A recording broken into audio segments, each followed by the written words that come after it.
Bagalkot DCC bank 12 ಕೋಟಿ ಹಗರಣ ಮಾಸುವ ಮುನ್ನ ಮತ್ತೊಂದು ಹಗರಣ ಬಯಲಿಗೆ. ಬ್ಯಾಂಕ್ ಮ್ಯಾನೇಜರ್ ದೋಖಾ, ಲಕ್ಷಾಂತರ ರೂಪಾಯಿ ಲೂಟಿ. ಬ್ಯಾಂಕ್ನ 65 ಲಕ್ಷ ಹಣ ವೈಯಕ್ತಿಕ ಅಕೌಂಟ್ಗೆ ವರ್ಗಾವಣೆ ಮಾಡಿಕೊಂಡು ಎಸ್ಕೇಪ್. ಅಕ್ರಮ ಬಯಲಾದ ಬಳಿಕ ನಾಪತ್ತೆಯಾಗಿರುವ manager. Lokapura DCC bank manager Gururaj C ವಿರುದ್ಧ ಆರೋಪ. ಬಾಗಲಕೋಟೆ ಜಿಲ್ಲೆಯ ಮುಧೋಳ ತಾಲೂಕಿನ ಲೋಕಾಪುರ. ಬ್ಯಾಂಕಿನ ಹಣ ತನ್ನ ವೈಯಕ್ತಿಕ ಅಕೌಂಟ್ಗೆ ಹಾಕಿಕೊಂಡ ಮ್ಯಾನೇಜರ್ ಹಣ ವರ್ಗಾವಣೆ ಮಾಡಿಕೊಂಡು 4 ತಿಂಗಳು ಕಳೆದರೂ ಕೈಕಟ್ಟಿ ಕುಳಿತ ಅಧಿಕಾರಿಗಳು. ಮ್ಯಾನೇಜರ್ ಅಕ್ರಮ ಗೊತ್ತಿದ್ರೂ ಅಧಿಕಾರಿಗಳು ಸೈಲೆಂಟ್ ಆಗಿದ್ಯಾಕೆ? ಕಳೆದ 2 ತಿಂಗಳಿನಿಂದ ಬ್ಯಾಂಕಿಗೆ ಬಂದಿಲ್ಲ ಮ್ಯಾನೇಜರ್. 4 ದಿನಗಳಿಂದ ಮೊಬೈಲ್ ಸ್ವಿಚ್ ಆಫ್. ಮಾರ್ಚ್ 30ರಂದು 65 ಲಕ್ಷ ಹಣ ವರ್ಗಾವಣೆ. ಡಿಸಿಸಿ ಬ್ಯಾಂಕ್ನ ಖಾತೆಯಿಂದ ನೇರವಾಗಿ ತನ್ನ ವೈಯಕ್ತಿಕ ಖಾತೆಗೆ ವರ್ಗಾವಣೆ.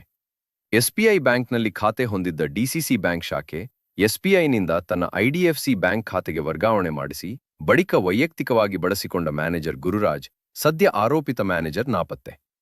ಬ್ಯಾಂಕ್ನಲ್ಲಿ 100 ಸಿಬ್ಬಂದಿ, 16 ವಿಭಾಗಗಳು ಇದ್ರೂ 4 ತಿಂಗಳ ಕಾಲ ಹೊರಗೆ ಬಾರದ ಹಗರಣ. 12 ವರ್ಷಗಳಿಂದ ಡಿಸಿಸಿ ಬ್ಯಾಂಕ್ನಲ್ಲಿ ಕೆಲಸ ಮಾಡ್ತಿರೋ ಗುರುರಾಜ್, ಬ್ಯಾಂಕ್ನ ಮಾಜಿ ಅಧ್ಯಕ್ಷರು, ನಿರ್ದೇಶಕರ ಆಪ್ತನಾಗಿದ್ದ ಗುರುರಾಜ್ ಪ್ರಭಾವಕ್ಕೆ ಮಣಿದು ಕೈಕೈಟಿ ಕುಳಿತಿದ್ದ ಮೇಲಾಧಿಕಾರಿಗಳು. ಇದೇ ಡಿಸಿಸಿ ಬ್ಯಾಂಕ್ನಲ್ಲಿ ಸಿಪಾಯಿಯಿಂದ 12 ಕೋಟಿ ಅವ್ಯವಹಾರ ಆಗಿತ್ತು. ಕೇಂದ್ರ ಶಾಖೆಗಳಲ್ಲಿ ಕೆಲಸ ಮಾಡುತ್ತಿದ್ದ ಸಿಪಾಯಿ 12 ಕೋಟಿ ಲೂಟಿ ಮಾಡಿದ್ದ. ಇದೀಗ ಮತ್ತೊಂದು ಹಗರಣ ಬೆಳಕಿ. ಗುರುರಾಜ್ ಶಿವರಾಜ್ ಅಂತಕ್ಕಂಥವ್ರು ನಮ್ಮ ಬ್ಯಾಂಕು SBI ಲೋಕಾಪುರ ಶಾಖೆಯಲ್ಲಿ ಏನೊಂದು ಖಾತೆಯನ್ನು ಹೊಂದಿತ್ತು, ಕರೆಂಟ್ ಅಕೌಂಟು. ಆ ಕರೆಂಟ್ ಅಕೌಂಟಿಂದ 65 ಲಕ್ಷ ರೂಪಾಯಿಗಳನ್ನು ತನ್ನ ವೈಯಕ್ತಿಕ ಖಾತೆಗೆ ವರ್ಗಾವಣೆಯನ್ನು ಮಾಡಿಕೊಂಡು ದುರುಪಯೋಗ ಪಡಿಸ್ಕೊಂಡಿರ್ತಕ್ಕಂತಹ ವಿಷಯ ನಮಗೊಂದು 2-3 ದಿವಸದ ಹಿಂದೆ ಗೊತ್ತಾಯಿತು. ಸೊ ನಿನ್ನೆ ಮತ್ತು ಇವತ್ತು ನಾವು SBI ಖಾತೆಯಿಂದ, SBI ಬ್ಯಾಂಕಿನಿಂದ ನಮ್ಮ ಇಂಟರ್ನಲ್ ಆಡಿಟರಿಂದ ಒಂದು ರಿಪೋರ್ಟ್ ತೊಗೊಂಡಿದ್ವಿ, ಪ್ರಾಥಮಿಕ ತನಿಖಾ ವರದಿಯನ್ನು. ಸೊ ಆ ವರದಿಯನ್ನು ನೋಡಿದಾಗ ಅವನು ತನ್ನ ವೈಯಕ್ತಿಕ ಖಾತೆಗೆ ಆ ಹಣವನ್ನು ವರ್ಗಾವಣೆ ಮಾಡ್ಕೊಂಡಿದ್ದಾನೆ ಅಂತ ಗೊತ್ತಾಗಿದೆ. ಸೊ ಇಮಿಡಿಯೇಟ್ ಆಗಿ ಇವತ್ತು ಡಿಸಿಪ್ಲಿನರಿ ಆ್ಯಕ್ಷನ್ ಆಗಿ ಇವತ್ತು ನಾವು ಅವರನ್ನು ಅಮಾನತ್ನಲ್ಲಿ ಇಟ್ಟಿದ್ದೀವಿ. ಮತ್ತು ಅವರಿಂದ ಏನು ಒಂದು ಕ್ರಿಮಿನಲ್ ಮೊಕದ್ದಮೆಯನ್ನು ಹೂಡಬೇಕು, ಅದನ್ನು ನಾವು 1-2 ದಿವಸದಲ್ಲಿ ಆ ಕ್ರಿಮಿನಲ್ ಮೊಕದ್ದಮೆಯನ್ನು ಕೂಡ ಹೂಡ್ತೀವಿ.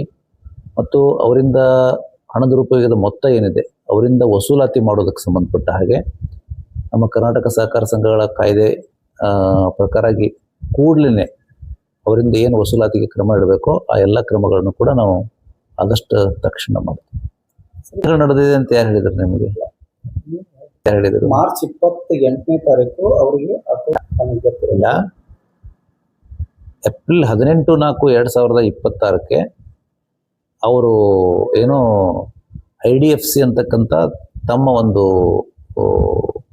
ಖಾತೆ ಏನಿರ್ತದೆ, ಆ ಖಾತೆಯನ್ನು ಹೊಂದಿದಂಥ IDFC ಬ್ಯಾಂಕಿನ ರಾಮದುರ್ಗ್ ಬ್ರ್ಯಾಂಚಲ್ಲಿ ನಮ್ಮ SBI ಚೆಕ್ಕನ್ನು ಅವ್ರು ಹಾಕ್ತಾರೆ 17ನೇ ತಾರೀಕಿಗೆ, 17 ಏಪ್ರಿಲ್ಗೆ. 18 ಏಪ್ರಿಲ್ಗೆ ಅದು ಏನೋ ಅವ್ರ ವೈಯಕ್ತಿಕ ಖಾತೆಗೆ ಟ್ರಾನ್ಸ್ಫರ್ ಆಗಿದೆ. ಇದು ಏಪ್ರಿಲ್ 18ನೇ ತಾರೀಕಿಗೆ, 17 ಮತ್ತು 18ನೇ ತಾರೀಕಿಗೆ ಆದಂತಹ ಘಟನೆ. ಅವರು ಮೇ 29 ಮತ್ತು 30ನೇ ತಾರೀಕಿಗೆ 2 ದಿವಸ ಸಾಂದರ್ಭಿಕ ರಜೆ ಹಾಕಿದ್ರು. ತದನಂತರದಲ್ಲಿ ಅವ್ರಿಗೆ ಏನೋ ಕೈ ಆಕ್ಸಿಡೆಂಟ್ ಆಗಿ ನಾನು ರಜೆಯಲ್ಲಿದ್ದೀನಿ ಅಂತ ಒಂದು ನಮ್ಮ ಜನರಲ್ ಮ್ಯಾನೇಜರಿಗೆ ಫೋನ್ ಮಾಡಿ ಹೇಳಿದ್ರು. ಸೊ ಒಂದು ನೀವು ಕೇಳ್ತಾ ಇರೋ ಪ್ರಶ್ನೆ ಏನಂತಂದರೆ, ಏಪ್ರಿಲಲ್ಲಿ ಆದಂಥದ್ದು ಇನ್ನೂವರೆಗೆ ಯಾಕೆ ಬೆಳಕಿಗೆ ಬಂದಿರಲಿಲ್ಲ ಅಂತ.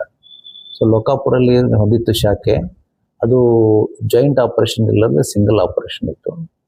ಸೊ ಹೀಗಾಗಿ ಅದು ಅವರು ವರ್ಗಾವಣೆ ಮಾಡಿರ್ತಕ್ಕಂಥದ್ದು ತಮ್ಮ ಸ್ವಂತ ಖಾತೆಗಿದ್ದು ಎಲ್ಲಿ ರಿಫ್ಲೆಕ್ಟ್ ಆಗಿರಲಿಲ್ಲ. ಮತ್ತು ಅವರು ರಜದಲ್ಲಿ ಇರೋದ್ರಿಂದ ರೀಕನ್ಸಿಲೇಷನ್ ಸ್ಟೇಟ್ಮೆಂಟ್ ಕಳಿಸಿರಲಿಲ್ಲ. ಸೊ ಅವರು ಮೊನ್ನೆ ಒಂದು 4 ದಿವಸದಿಂದ ಅವ್ರ ಫೋನ್ ಕೂಡ ಸ್ವಿಚ್ ಆಫ್ ಆಗಿ ಅವರು ಬ್ಯಾಂಕಿಗೆ ಬರದೇ ಇರೋ ಕಾರಣವಾಗಿ ಅಲ್ಲಿರ್ತಕ್ಕಂಥ ಅಕೌಂಟೆಂಟು ಏನೋ ಒಂದು ಆತಂಕಕ್ಕೀಡಾಗಿ ಬ್ಯಾಂಕಲ್ಲಿರ್ತಕ್ಕಂಥ ಖಾತೆಯಲ್ಲಿ ಏನಾದರೂ ಹಣ ದುರುಪಯೋಗ ಆಗಿರಬಹುದಾ ಅಂತ ನಮ್ಮ ಗಮನಕ್ಕೆ ತಂದಾಗ ನಿನ್ನೆ ಮತ್ತು ಇವತ್ತು ನಮ್ಮ ಆಂತರಿಕ ಲೆಕ್ಕ ಪರಿಶೋಧಕರನ್ನ ಕಳಿಸಿ ನಾವು ಪ್ರಾಥಮಿಕ ತನಿಖಾ ವರದಿಯನ್ನು ಪಡ್ಕೊಂಡಿದ್ದೀವಿ. ಅದರ ಮೇಲೆಗೆ 18ನೇ ತಾರೀಕಿಗೆ ಆ ಒಂದು 65 ಲಕ್ಷ ರೂಪಾಯಿ ಅವರ ವೈಯಕ್ತಿಕ ಖಾತೆಗೆ ಟ್ರಾನ್ಸ್ಫರ್ ಆಗಿದೆ. ಸೊ ಆ ಮೇರೆಗೆ ನಾವು ಶಿಸ್ತು ಕ್ರಮ ತೆಗೆದುಕೊಂಡಿದ್ವಿ, ಅಮಾನತ್ನಲ್ಲಿ ಇಟ್ಟಿದ್ದೀವಿ.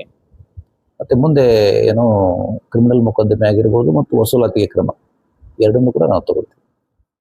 ನಿನ್ನೆ ನಮ್ಮ ಲೋಕಾಪುರ ಪೊಲೀಸ್ ಸ್ಟೇಷನ್ ವ್ಯಾಪ್ತಿಯಲ್ಲಿ crime number 101/101/2026 under section 316 sub clause 5 BNS ಅಲ್ಲಿ ಒಬ್ಬ bank manager BDCC bank manager Gururaj Shivraj ಇವನ್ ಮೇಲೆ ನಾವು ನಿನ್ನೆ ಮಿಸ್ಅಪ್ರೋಪ್ರಿಯೇಷನ್ ಅಂದರೆ ಬ್ಯಾಂಕದ್ದು ಏನು ಹಣ ಇರುತ್ತೆ, ಅವರು ಬ್ಯಾಂಕ್ ಹಣ ಪಬ್ಲಿಕ್ಕಿಂದ ಏನು ಹಣ ಡೆಪಾಸಿಟ್ ಆಗುತ್ತೆ ಅವರು ಹೆಡ್ ಆಫೀಸ್ ಬ್ರಾಂಚ್ಗೆ ಡೆಪಾಸಿಟ್ ಮಾಡಬೇಕಾಗಿತ್ತು. ಆ ಡೆಪಾಸಿಟ್ ಮಾಡಲಿಲ್ಲ ಅಂತ 65 ಲ್ಯಾಕ್ ಟೋಟಲ್ ಹಣವನ್ನು ಅವರು ಮಿಸ್ಅಪ್ರೋಪ್ರಿಯೇಟ್ ಅಂದರೆ ಹಗರಣ ಮಾಡಿದ್ದಾರೆ. ನಾವು ಕಾಮನ್ ಲ್ಯಾಂಗ್ವೇಜಲ್ಲಿ ಹೇಳಿದೆ.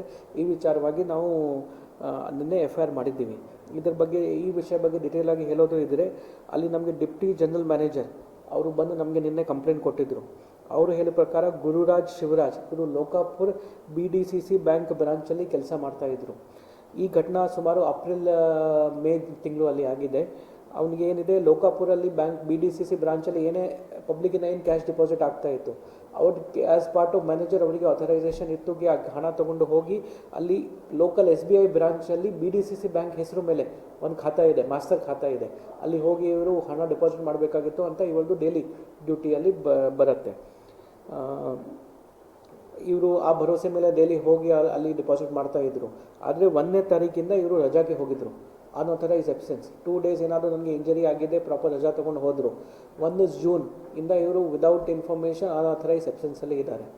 ಅನ್ಆಥರೈಸ್ ಅಬ್ಸೆನ್ಸಲ್ಲಿ ಇದ್ದಾಗ ಇನ್ನೊಬ್ಬರಿಗೆ ಅವರು ಚಾರ್ಜ್ ಕೊಟ್ಟಿದ್ದರು.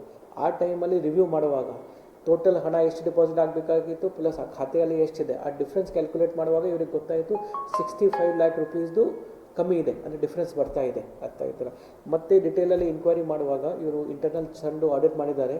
ಆ ಪ್ರಕಾರ ಗೊತ್ತಾಯಿತು ಇವನು ನಮ್ಮ A1 ಆರೋಪಿ ಅವನು ಈ 65 ಲ್ಯಾಕ್ ರುಪೀಸ್ ಒಂದ್ಸರಿ ಡಿಪಾಸಿಟ್ ಆದ ನಂತರ ಅವನದು ಪರ್ಸ್ನಲ್ ಖಾತೆ ಇದೆ IDFC ಬ್ಯಾಂಕಲ್ಲಿ, ಅಲ್ಲಿ ಟ್ರಾನ್ಸ್ಫರ್ ಮಾಡಿದ್ದಾರೆ. ಅಲ್ಲಿಂದ ಮತ್ತೆ ಫರ್ದರ್ ವಿಡ್ರಾ ಮಾಡಿದ್ದಾರೆ.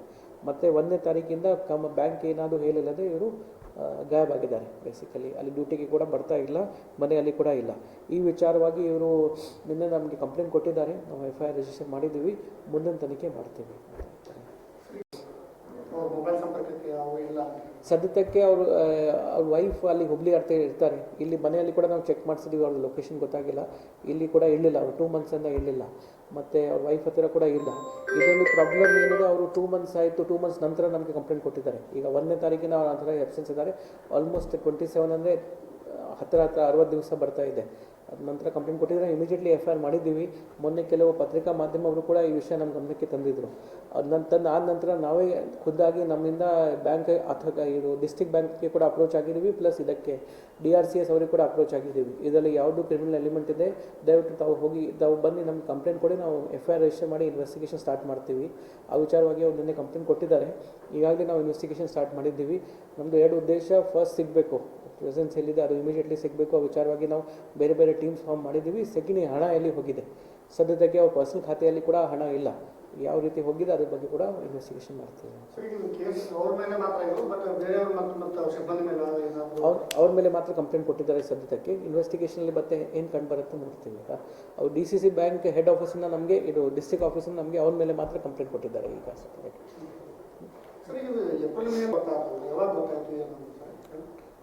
ನಿಜ ಪೊಲೀಸ್ ಗಮನಕ್ಕಿತ್ತು. ಮೊನ್ನೆ ಕೆಲವು ಮಾಧ್ಯಮವರು ಹಾಕಿದ್ದಾರೆ, ಅದರಿಂದ ಗೊತ್ತಾಯಿತು.